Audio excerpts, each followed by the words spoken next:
Can you hear us, Christina?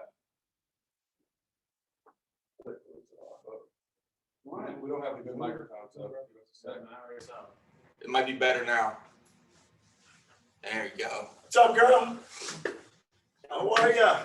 What's up? We're gonna fix these angles, man.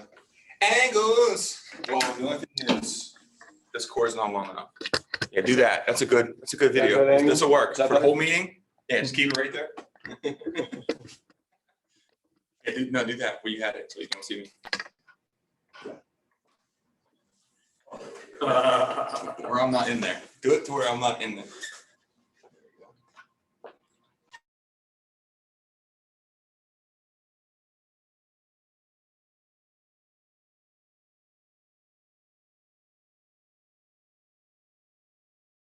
It's too far.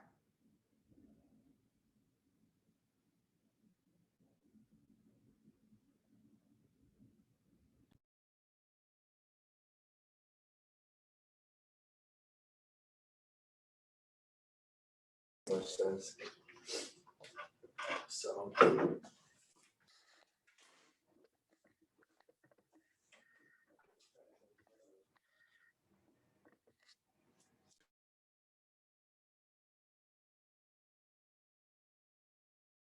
Better.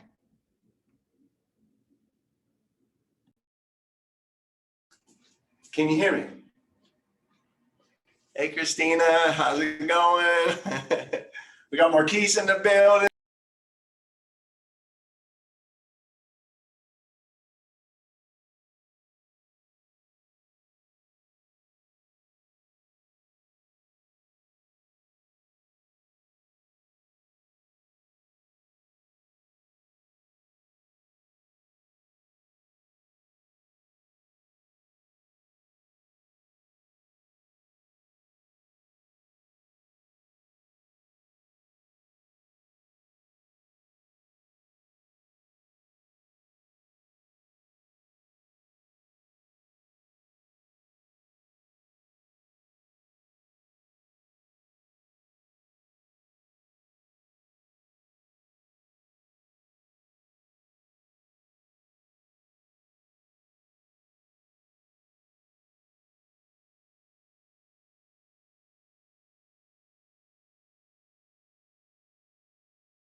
Hey, come on, man. You don't got your computer up? Everyone else got their computer up. What are you doing? Get it. What? See? Should see. Point proven. That's what I say. What, because he can't hear? Yeah, we should have our laptops up. You know, if you I can hear you guys, man. I just didn't have the link on my laptop. I'm on. All right.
All right, how's that mic working? Better? Yes. Oh, I guess I want Drew's the only one that's here. Oh, he does have. There you go. How did that happen? I don't think you can grow up.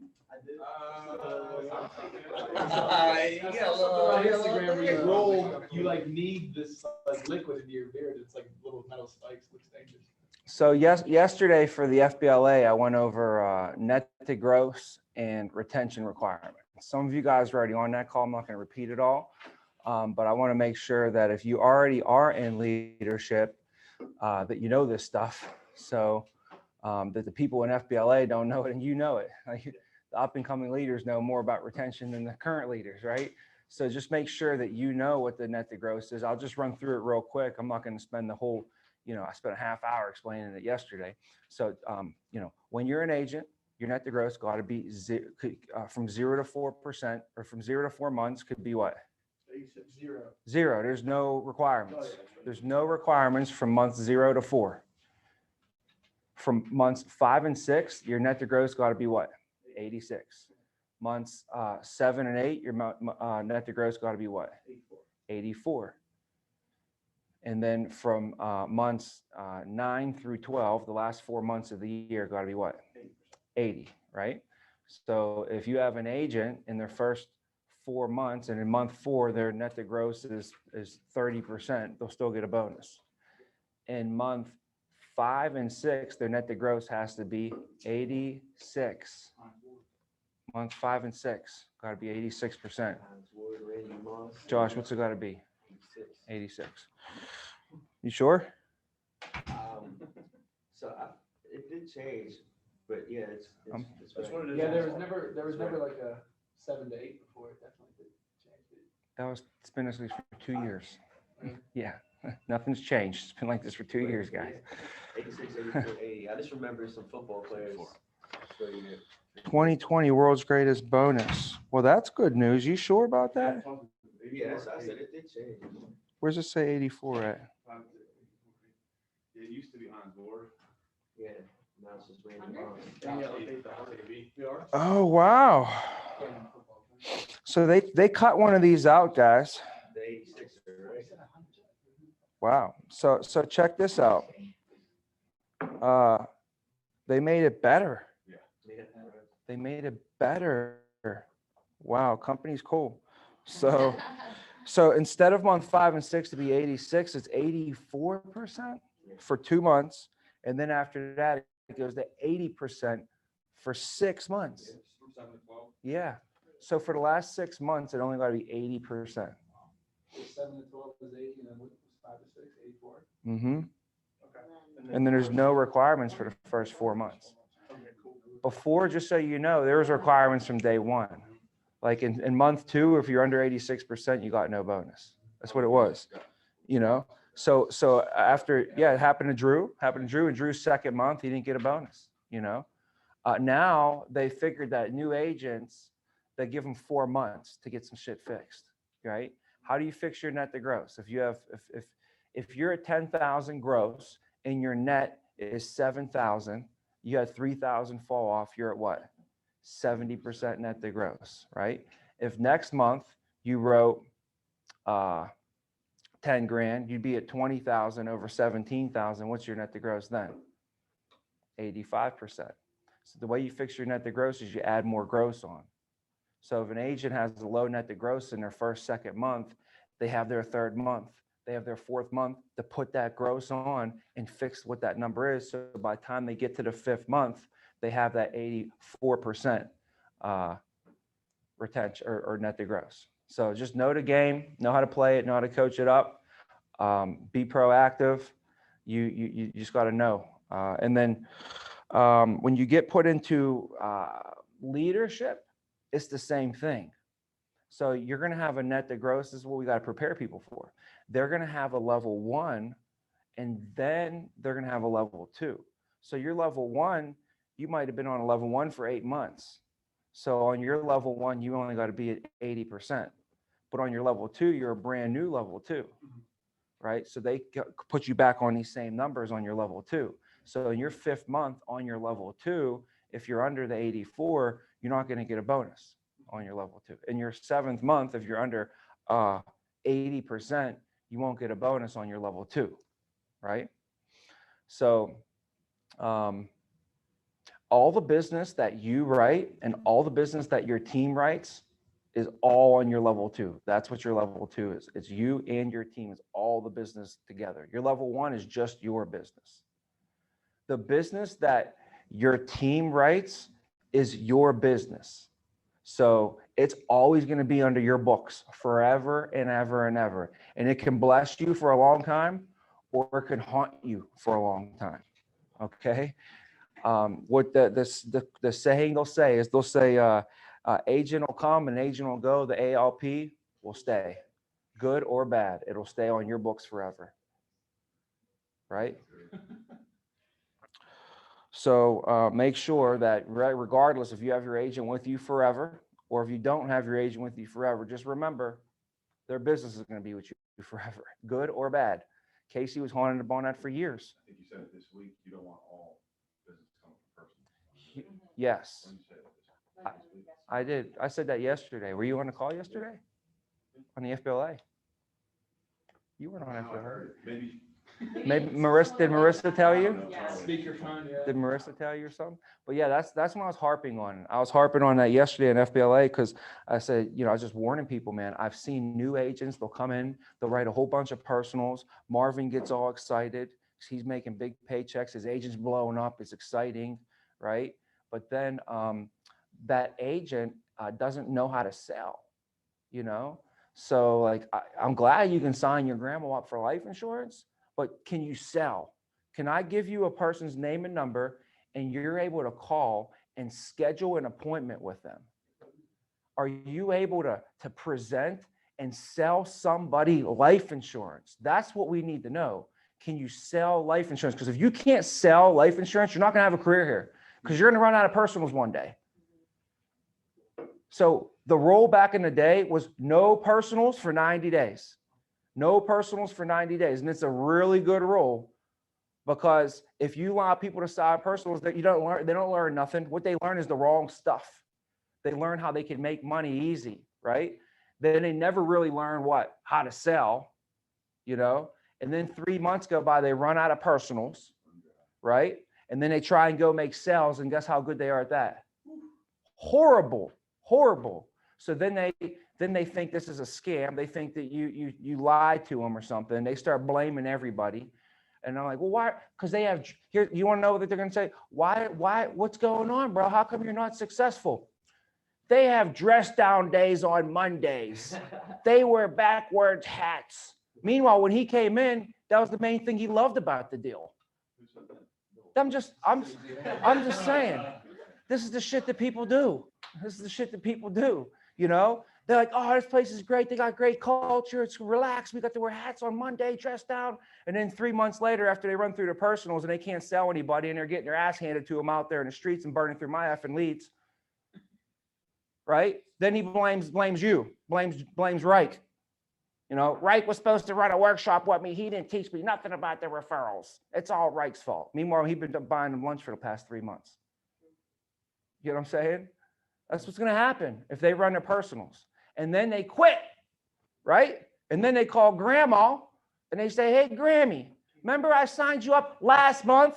Well, guess what? I got a better policy with you with this new company. So then they're going to cancel all the personals that they put on your book of business. They're going to cancel them all. And then they're going to try and take them over there. And then I'm going to have to go to court and sue their asses, which I'll win. I've won every single one. In fact, I'll go get you the shit right now because you guys don't believe me. Go, you guys can talk about something while I get this shit.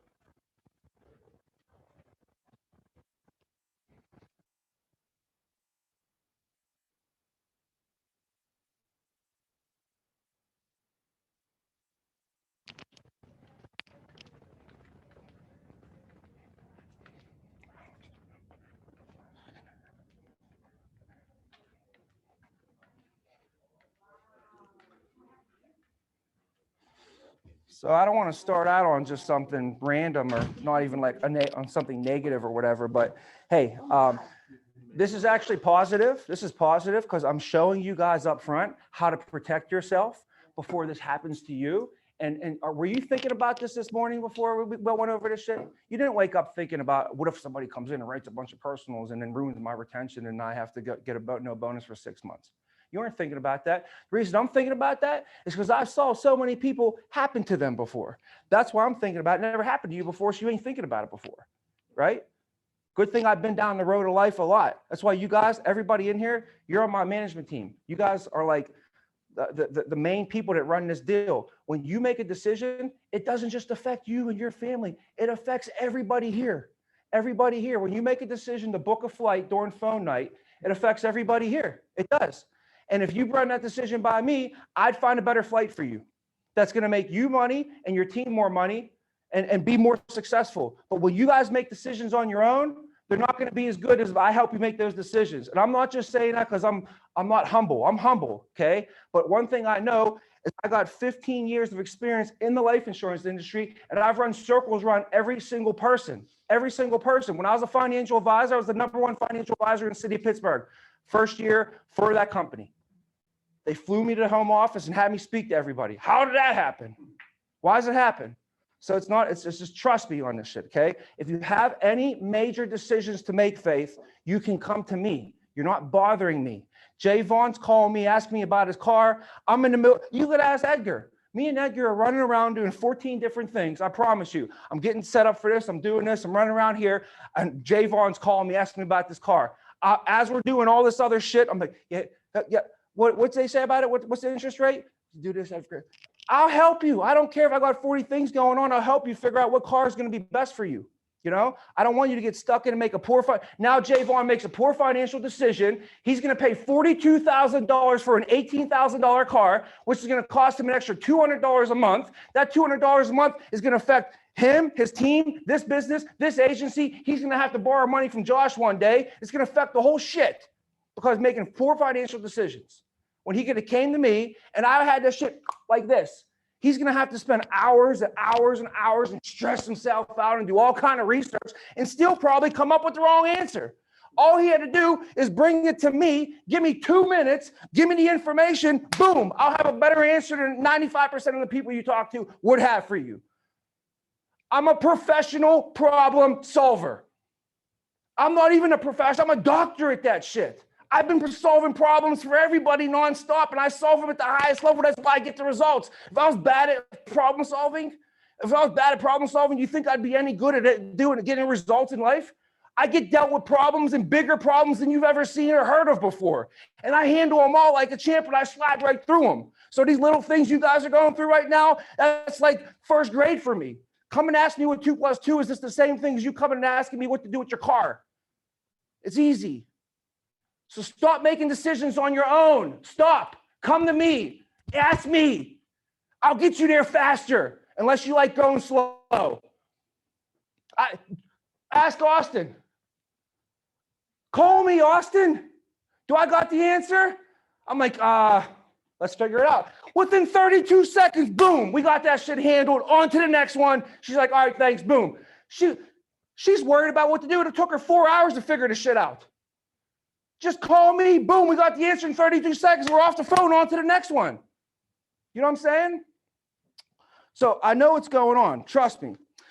This right here, okay, if you can see the stack, these are all the people that we fried in court. See all this?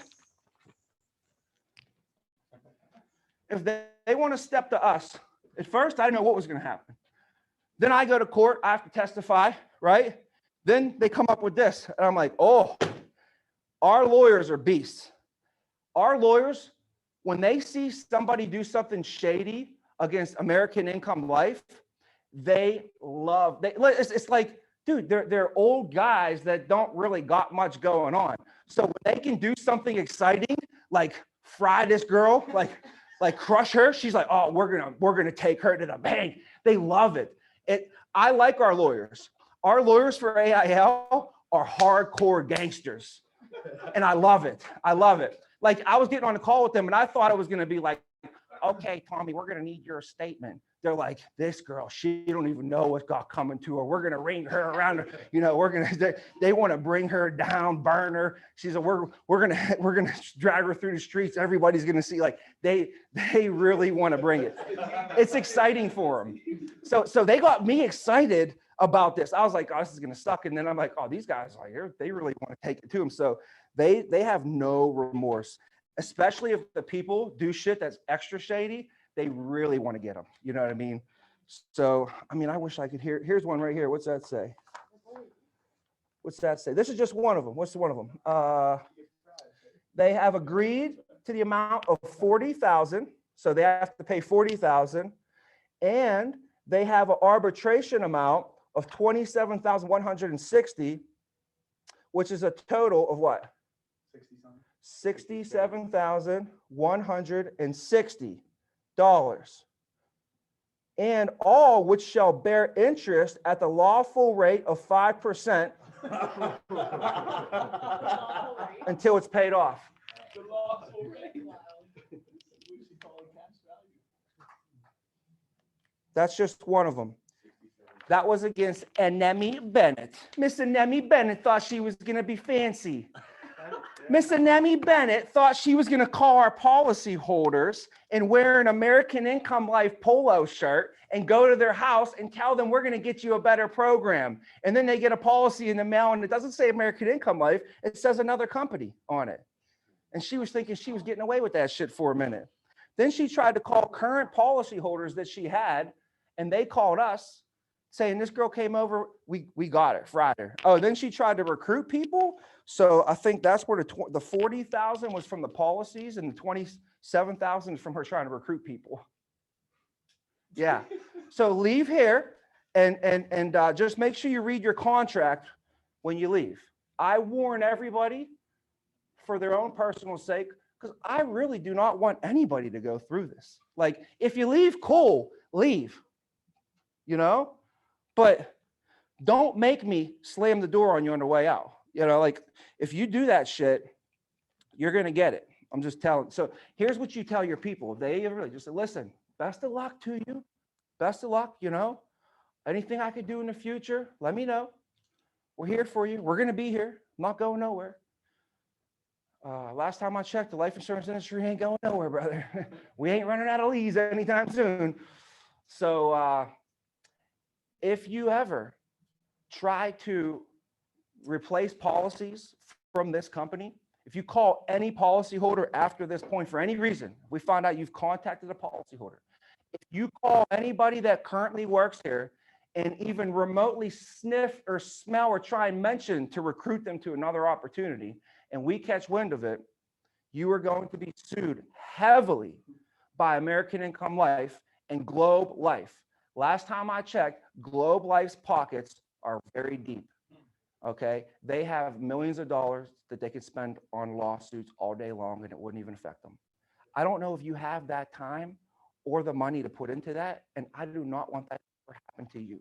So I just want you to know, bro, don't ever think about doing that. I just don't want you to go through that. For me, no big deal for us. I mean, we'll keep it moving, bro. They'll handle you like a fly. You know, I just don't want you to go through that. Okay. And if you want to see, this is just one of them. You want me to go through the next one? No. You want me to go through the next one? Because how many we got here, guys? You know? You know what I mean? So, When you first showed us this. all right.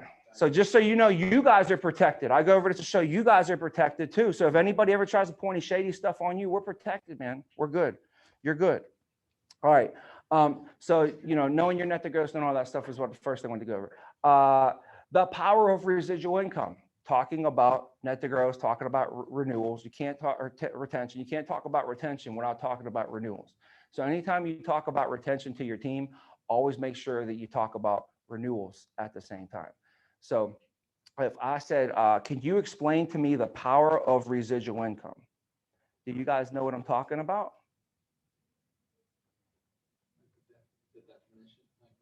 The power of residual income. What do I mean by that? Like being able, instead of saving money every single month, you have like, if you make, what was it, $500 in Trying to remember the numbers. Comparing it to a 401? Yeah. Yeah. So Mhm. if you have $500. See, the every month, power, take the out power of $1,000. residual income, it's much more powerful than saving money. It's much more powerful than saving money. So you guys have to be able to spit this out. This should be one of the key core reasons why somebody joins your team, why somebody starts this career, right? It's for what? Residual income. But like a lot of them just join it and they like, oh, I hope I get this residual, but they never understand it. They don't understand it, how powerful it really is, you know? So I need you guys to be able to understand when I say the power of residual income, everybody on this call should be able to walk up to this board and give us a quick breakdown of what we mean by that, right? So the whole concept again is that when people go to retire, they have to have a bunch of money saved up. How much money do you need to save for retirement? So $1 million saved up can allow you to live off of 3% a year. 3% of $1 million is $30,000. So if you have $1 million saved up in retirement account and you decide to retire off of that $1 million, you can do so, but you can retire with 3%. So 3% is 30 grand. So $1 million gets you $30,000 a year at lifestyle. That's $2,500 a month. So if you meet anyone that gets $2,500 a month in residual income, that's the same thing as someone over there working at Walmart that has $1 million saved up in their retirement account. Gio, what's your residual income? I just got my biggest one.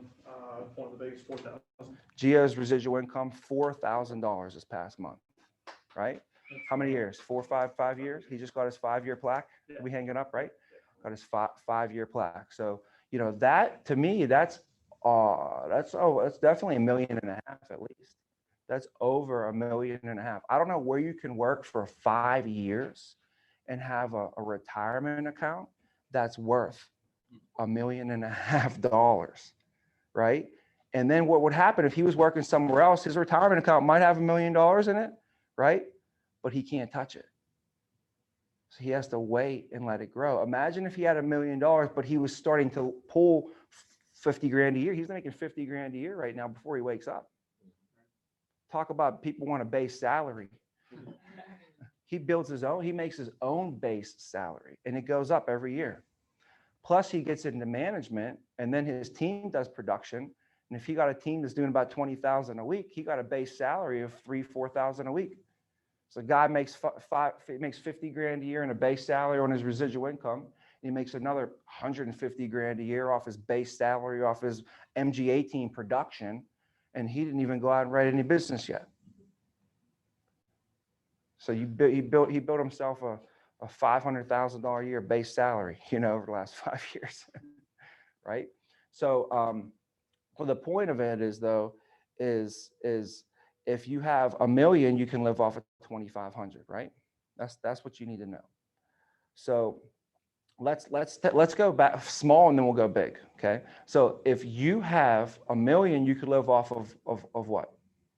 2,500 a month, right? So let's just say that you had 100,000. You could live off of 250 a month. So no, go backwards now. Do you know anybody in this agency that's getting $250 a month in residual income? You know what I mean? I think Marvin got it. You know, how much was yours? $500 or $600, right? So $500 or $600, that's like having $200,000 in a retirement account. You haven't even been here for a year yet. Where can you work for a year and you pick your head up and there's $100,000 sitting in a retirement account for you? That's if you're here for a year and you're only getting $250 a month. You know? Didn't you say they recommend more now too, right? Yeah, they do recommend to pull like 2%, really, you know, but I still just stay, but I'll say, you know, it's 3, but you really should pull 2. And if you want to know why, because you're going to deal with inflation, right? So if you can get a 5% interest rate on your money and you pull 2% a year and inflation grows by 3%, then you'll stay even. You'll never touch the principal, right? But if you pull 3 and inflation's at 3 and your shit's growing at 5, then you're going to be negative 1%. So you'll be eating into the principal at 1%, which still is a healthy retirement. You're not going to run out of money in retirement, you know. But to make wealth preserve for generation upon generation, then you would be into that, you know. So if you want to leave money behind for generation and generation and generation and generation, and never touch the principal is good. But if you just maintain that principal, 20 years from now, you have what? The same principal, right? But you also have what?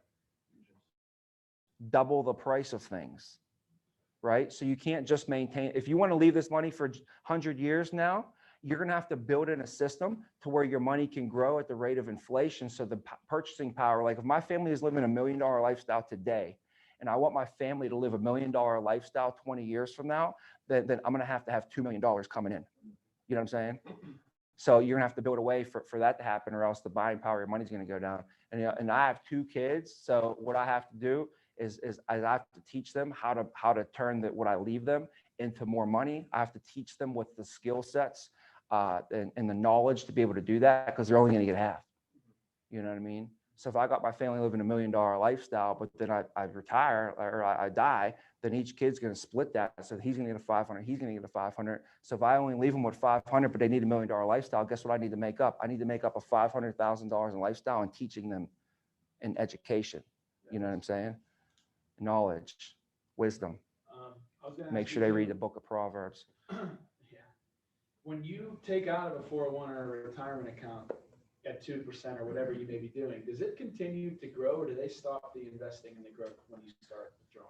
Yeah, so no, that's the thing. So when you definitely, when the question is when you retire, what happens to the money, and do they stop investing? So when you're young, you put your money into your retirement account, right? And it's just an account. Remember, people always go like this to go, what kind of rate of return would I get if I used a Roth IRA? Or what kind of rate of return would I get if I used a 401k? What kind of rate of return do you get in the traditional IRAs, Tommy? And my answer is like, it's an account. You get whatever rate of return you invest the money into. So if I put my money into a 401k and it all sits in cash, I'm going to get 0.02%. If I put my money into a 401k and I click the button to put it into stocks, and I put it into, there's a couple stocks, right? There's corporate, there's large cap stock, medium cap stock, small cap stock, international stock, high grade bonds, low grade bonds. There's cash, there's real estate, there's different investments I can put in. So I'm like, in my 401k, I got all my money invested into, large cap stock. So people are gonna say, what type of rate of return you get? Whatever rate of return large cap stock is getting, that's the rate of return I get. You get whatever rate of return you put your money into. I could put it all into bonds and get 3%. So when you're young, when you invest your retirement money, where do you think the money goes? The large cap stuff? Into like you put in more riskier investments. Thank you. So there's aggressive, okay, and there's conservative, right? When you're younger, you invest in a more aggressive portfolio, which is high in stocks. When you're older, though, you can't afford to risk your investment as much. So you don't go as aggressive. You start to trickle it down. As you get older, you might go from an aggressive investment portfolio to more of a moderately aggressive. And then you might go to a moderate. Then you might go to a moderately conservative and maybe stay around there. And then once you hit retirement, you're going to be more on a conservative investments. But your money is always going to be invested. But you'll have it invested in things that are getting you safe returns. So you're going to have to get lower ROI. So maybe like a 5% is what I say in retirement. If they can structure, because the whole thing, your whole portfolio doesn't need to be conservative in retirement. You can still take 20% and get those little bit of gains that'll get you that 5 to 6% on it, So, but that's the idea on that. So it does keep growing. Does keep growing. Yes. Well, that's the thing. So in retirement, you invest that money. You save up $1 million, you invest that money, and you get 5%. So if your money's growing by 5%, then you live off of 2%, and inflation is 3%. Then you think about it. You had $1 million. It grew by 5, but then you pulled out 2, and then inflation ate away 3. So you're right back down to the $1 million, right? So your portfolio purchasing power should always, it'll stay the same. Essentially, you're leaving the family with something at that point, or Yeah, you're leaving them with all the principal. Okay. Yeah, you would leave them with all the principal that's left. But if you start pulling out money out of your retirement account and it's not growing, then you're going to eat into the principal, and before you know it, it'll be gone. So you have to invest it. What's a good rebuttal for someone that does know that, and they do claim they'll have that principal left for their family? And I got this 401. We all know the basic rebuttals on that, but obviously, if they have $1 million left and they're planning on giving that to the family, you just talk about pretty much tax right away payout, tax sheltering, right? Yeah. I mean, as much to get that. Here's what you do when people are set up. When people are set up, you tell them that you basically tell them like, congratulations. I normally do not even get to go over the legacy program because most people don't even have their basic stuff set up. You guys are already in a position where we can show you how to leave a legacy to your family.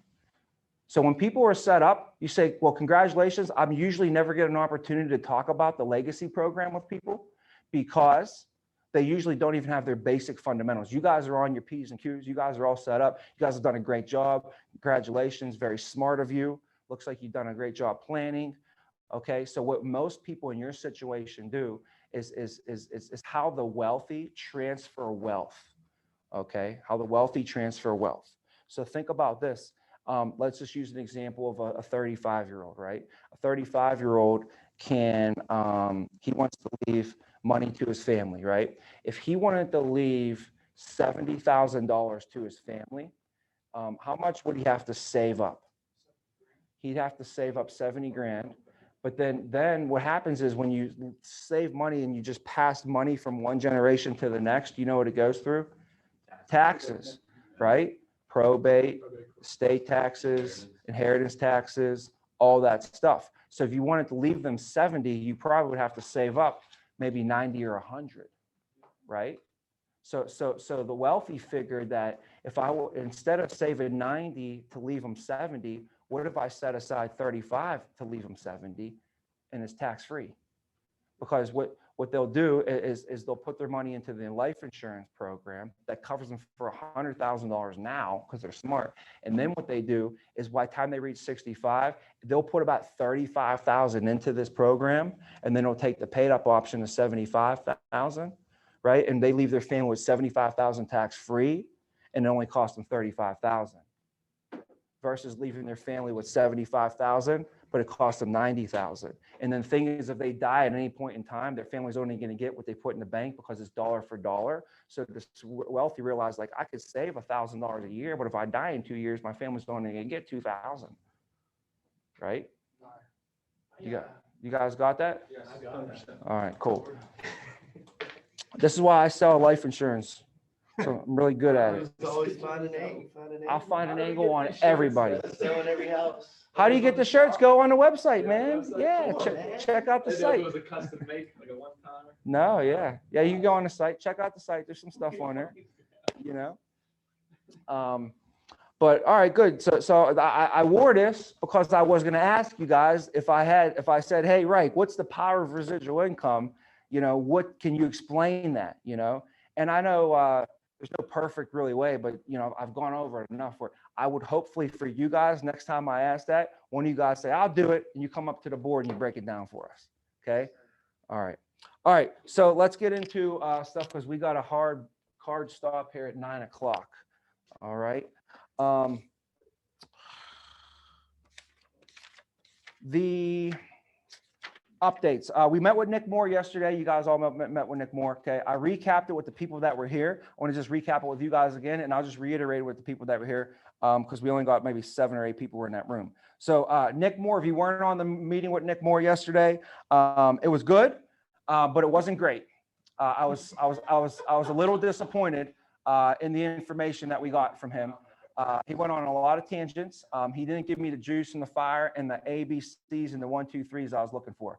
I wanted him to give me, hey, here's how we do the training. Number 1, this. Number 2, this. Number 3, this. He kind of went all around and he threw in there for maybe 5 minutes of what I wanted. The other 45 minutes were not really what I wanted all of us to be on there for.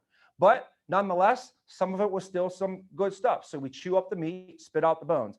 Anytime we have a speaker, just know some of these speakers are not like the number one person in the company. So we can't like look at them and everything that they say is like the Bible. You know what I'm saying? You can't just fall on every word. Oh, he does this, we got to start doing this. Like, no. Right? Some shit that we got going on is pretty darn good too, you know? So don't forget, we're speaking next week for growth, for agent retention, for systems, for people being successful immediately, you know? And I was talking to Vince, or maybe I think it was Vince, about why is someone successful early in their career with our agency versus other agencies? You've been here. We've been with the company for a while, Casey, right? You've been in other offices, right? Philadelphia didn't blow up like this, right? Why is this blowing up? Why are people more successful here out the gates than anywhere else in the company right now? That's why they have us speaking. Here's the answer. It's not one thing. It's not one thing.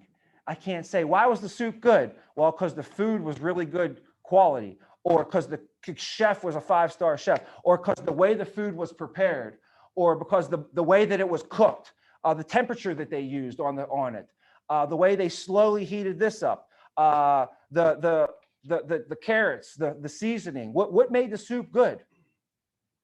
There's 75 different things we put in a soup. You can't say one thing made the soup good.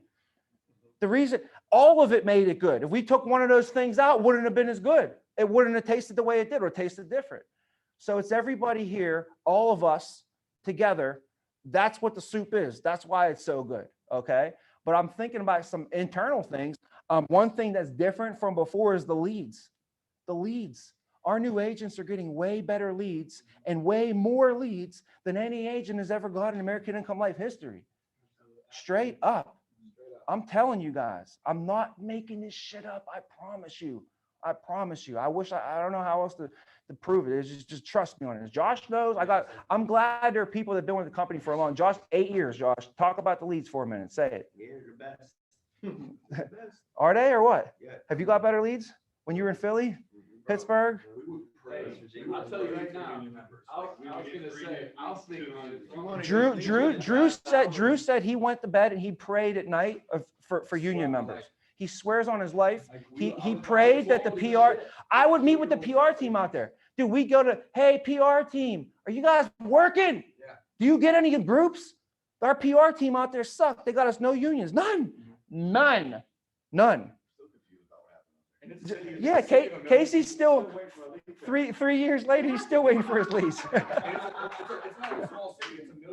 It's Philadelphia. I thought it would be balling.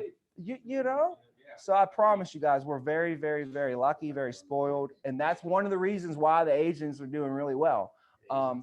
Make sure that if you're training somebody on a certain type of lead, this is what Nick Moore said, that we're giving them those leads. And that's smart. That's extremely smart.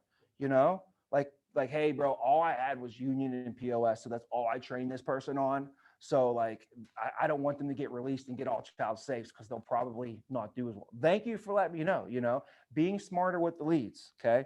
We're getting leads that are fresh. Like they're so hot, they're fresh that people just fill the stuff out. What we're not even doing is door knocking right now, and we're killing it. If we could add door knocking into the mix, it'd be freaking game over, right? Game over. So, that's something that we have in our back pocket that we can pull out, and if you're running virtual, you can hire a door knocker for you, so you have one person riding around door knocking all the people while you're sitting in the office running virtual, you know what I mean? And they're setting you up on virtuals, right? Come on. We can door knock any will kit and any child safe right now, we could door knock them, right? So hey, Austin, don't think just because you're in Pittsburgh that you can't hire a virtual door knocker to do all your door knocking out here. You know what I'm saying? Anybody running virtual, guys, they still got that. Don't think that your virtual people in Florida can't do the door knock game out here. And you as the MGA can set the shit up for them. That's why they like to work for you, because you're a beast and you hook them up and you make them successful. You know what I'm saying? As the MGA, you got to have shit set up for your team. Like, hey, here's what I'm going to do for you. Here's what I do for you. Think outside the box, be creative, be proactive. Okay. And think about ways and create ways to just become more productive. Innovation's cool, you know, if you find some good shit that'll work. Here's some stuff that I liked. Okay. Getting into training class. So people get into training class, got to make sure they have their ticket. They got to make sure that they have all their stuff before they get into training class. So we're going to come up with a ticket that you got to sign off on. When they get released, same thing. When your agent gets released, they're going to have a checklist that everybody signs off on. The agent signs off. I went over all this with my managers. I did all this. The SA signs off. Yep. Yes, they did. The GA signs off. Yes, they did. The MGA signs. Yes, I went over this. The RGA signs off. Yep, they're 100% good to go. Then they use that and they say, Josh, I got a release. Josh is like, all right, 2:00, I'll meet you. And the guy comes in. He's like, where's your ticket? And the guy's like, here's my ticket. And Josh looks at it. He's like, all right, let's do your release. You know, and that's the way you get into your release, is to have that. So I think that's a good way to have checks and balances, make sure everything's getting done. If you guys could remember, well, I went over this yesterday, but there's a book. They're talking about a business that was like not performing at the rate that they should perform at, you know? And what they did is they put on the production floor, on the floor where they were producing all the widgets, they weren't producing enough widgets for how much they should be doing, you know? And like, this ain't making sense. Well, all they did is they put a sheet. It was like at the end of the week, people would check off what they did and they'd have to sign their name next to it, right? That's all they did, is put a sheet there, a sign-off sheet that they did their work, and production went up. You know, it's just people knowing that there's somebody checking on that, and having checks and balances makes people more productive too. Gets the job done. What else did we like that he was going over?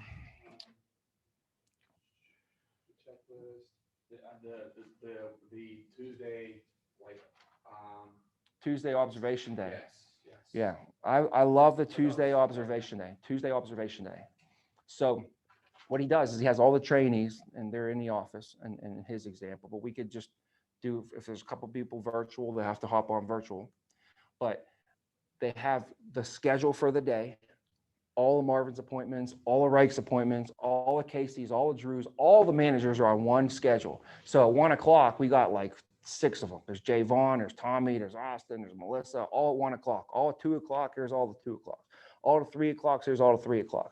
And then for the trainees, if you if you're a trainee and your manager is running one of these appointments, you're sitting in with your manager. And if they're not running it, and their MGA or GA or their hierarchy is running an appointment, you're sitting in on your hierarchy.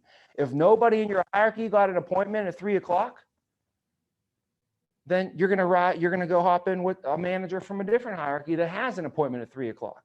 So the trainees are not sitting around doing nothing. It's a observation day. It's a full day. They're seeing a bunch of presentations, and by the end of the 2 weeks, by doing this type of training, their people are seeing like 40 presentations by the end of the 2 weeks.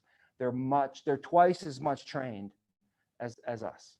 Our people are seeing 20. So they're getting twice as much training in. Another good thing he said was he goes over the top 10 objections in practice that they would get on their first 25% that they're pitching that day, right? Or maybe they're doing term and hold that day. He said he drills them on the top objections they'll get for that section of the presentation. Yeah. So when it actually comes down to the presentation, like they're ready to be hit with that shit. Yeah. So he makes it to where they can't wait to get into a home with a real person, because it'll be so much easier than dealing with Vince, than dealing with Reich, than dealing with Marvin.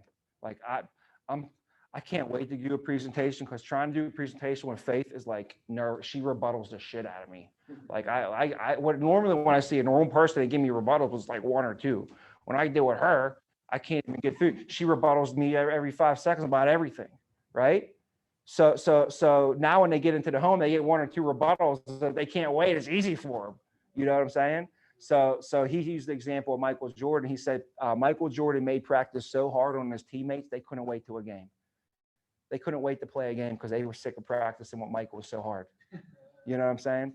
So the more that you sweat and practice, the less you'll bleed in the game, you know, the less you'll bleed on the field. So I like that philosophy and that process on the role playing. Okay. So that was just some stuff on that. So what's the rule now? You guys got to know this. If somebody blanks 2 days in a row, what's the rule? So what's today? Thursday, right? If somebody blanked over Tuesday, Wednesday, what do we do? You have to agent blanks, film and field. Film or field, Film and field. but you should try and do both. So if any agent ever blanks 2 days in a row, we don't just go like this. We don't just go, well, let's try it again over the weekend and see if we can make something happen. And that's what a lot of managers do. Okay, man, well, let's go out there this weekend and make it happen, brother. You know, we got to do something over nothing, something over nothing. So are we even paying attention to this? You know, you have to look. And if somebody is halfway through a week and they didn't close a deal yet, please don't think that everything is okay. In fact, if there's 2 days have gone by, you have to recognize and realize something is wrong. Something is wrong. And if I don't address it, it's going to get worse. I promise you, something's wrong, and it's not going to fix itself over the weekend. It's not going to fix itself. So we have to, number one, recognize if somebody blanks 2 days in a row. Number, you have to recognize that. Is that even on your target? Are you radaring that? Is that something you look for every Monday and every Thursday? That should be something you look for every Monday, every Thursday. And then you just, boom, here's my list for today. When you have a big enough team, it's not going to be a matter of if somebody blanks, it's going to be a matter of when. And when they blank, what do we do? So on your team, you have a system that says every Thursday, I got a list of anybody that blanks, and here's what I do with these people, right? We put them on film, okay? And we ride out in the field with them. If I could do both, that would be the best. First would be the film. What you do, you put their presentation on film, you watch it with them, and if it's not good to go, you don't let them go out and do presentations on your own. I mean, obviously, if they did a presentation on film and it wasn't good, we can't magically just give them leads and set appointments and it's going to like fix itself, you know? So we put them on film, watch their film. If it's not good, we correct it, put them on film again until we see what we need to see in the field, okay? And then you ride out with them on top of that to just cement and solidify it. So you put them on film and you ride out into the field. If you can't put them on film for some reason, you ride out in the field with them. If you can't get on in the field with them, you put them on film. But the best is if you do both, right? But now you look at why would somebody blank, right? Why would somebody blank? Well, they either saw enough people over the last 2 days, which would be at least 3 a day. So they saw 6 people over the last 2 days, and they didn't sell none of them. That's why they blanked, right? Or they didn't see enough people. They only saw 3 people. They saw 2 people on Tuesday, 1 person on Wednesday. That's why they blanked. So they blanked either because they saw people and couldn't close, or they didn't see enough people, right? So if they saw people and couldn't close, what do you think we need to work with them on? Their presentation, their closing, and watch their film, right? If they didn't see enough people, we got to work on what? Activity. Got to work with them on the activity. And we got to figure out why they didn't get the activity they needed to get. And usually there's 2 reasons why they don't get the activity. It's either a skill or a will issue. Either they don't know how to get 6 sit downs over 2 days, or they didn't want it bad enough. Well, how do I find that out? I go back to the call log on Monday. You know, I'll go back to the call log on Monday and I'll see if they put up a bunch of phone calls, but didn't talk to enough people. I'll say, let's take a look at their lead pack. What's going on here? Or they might have been calling from a a 619 area code, and we're not even a 619. We're 312. They might have been calling from a South Dakota number. You know, we got to figure out why are they making all these calls and not talking to anybody, right? Now, the second thing is if that's not the issue, then they're either making enough calls and they're talking to enough people, but they're not setting any of them. So then we got to figure out what's going on with these people's phone calls. How'd you talk to 30 people and set 3? Right? Now we look at their, now they made the phone calls. The first thing is, did they even make enough phone calls? If they didn't make enough phone calls, there's the answer. Right? If they made enough phone calls and they didn't talk to anybody, well, we got to figure out what's going on there. If they made enough phone calls, talked to a lot of people, but didn't set anybody, well, who were they calling with? Were they calling with you? How did that happen if you're the MGA and they called right next to you, right? If they called, talked to a lot of people, set a lot of people, but they still didn't get the sit downs, then what's the issue? Show ratio. So we got to figure out what they're doing on their show ratio on the phone, solidification, follow-up, Calendlies. They booked them too far out. They overlapping. They didn't get enough appointments because they had 6 of them booked at 3 o'clock. They had 6 appointments. They should have got 3 sit downs that day, right? But they were all booked for the same time.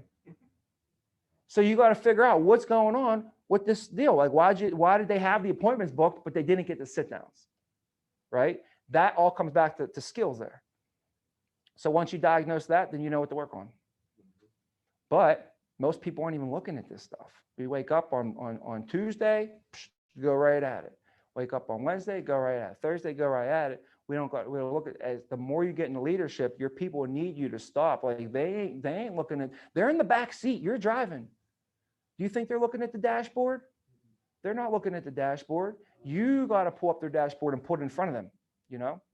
Speaking of the dashboards, make sure that you guys are filling out your dashboards and using your dashboards, you know?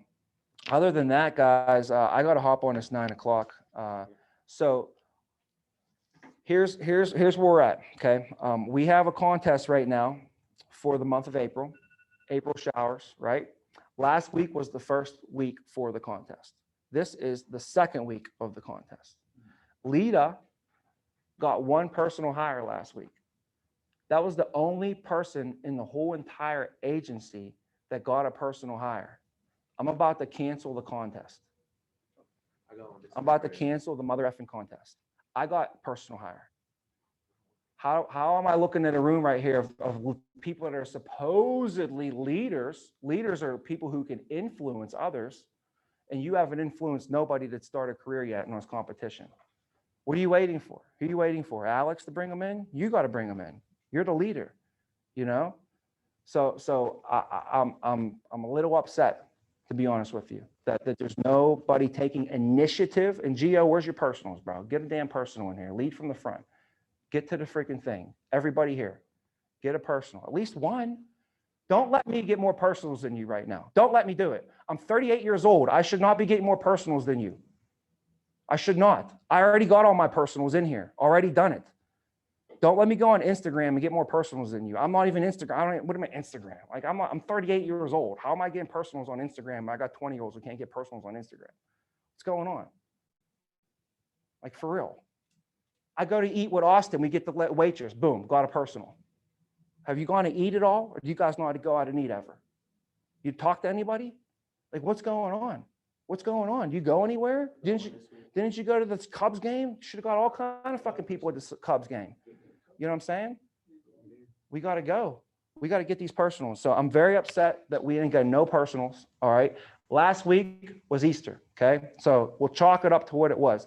Today, we loaded the worst ALP load of the year so far that we really couldn't afford to do. So now we're going to have to play a little bit of makeup. We did 28,000.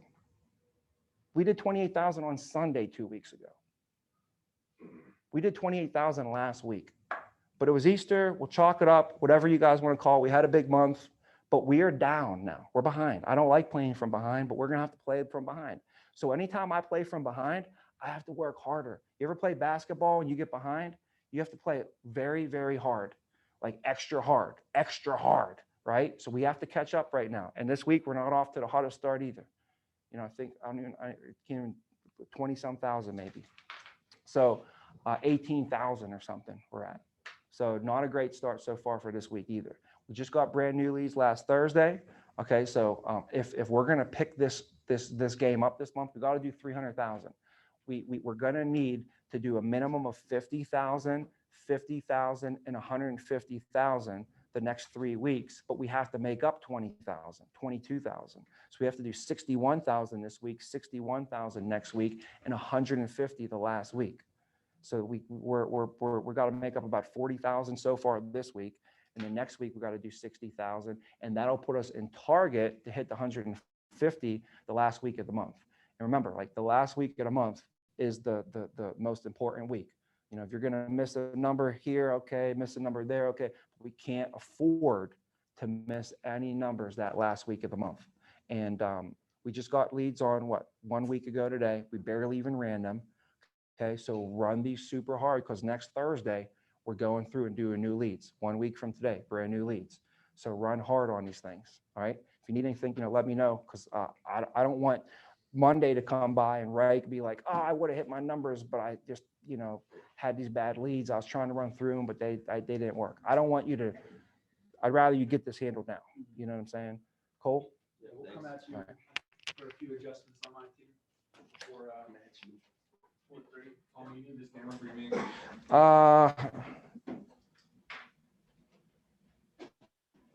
Thank you, Tony. No, I don't need it. I'll go in my office real quick.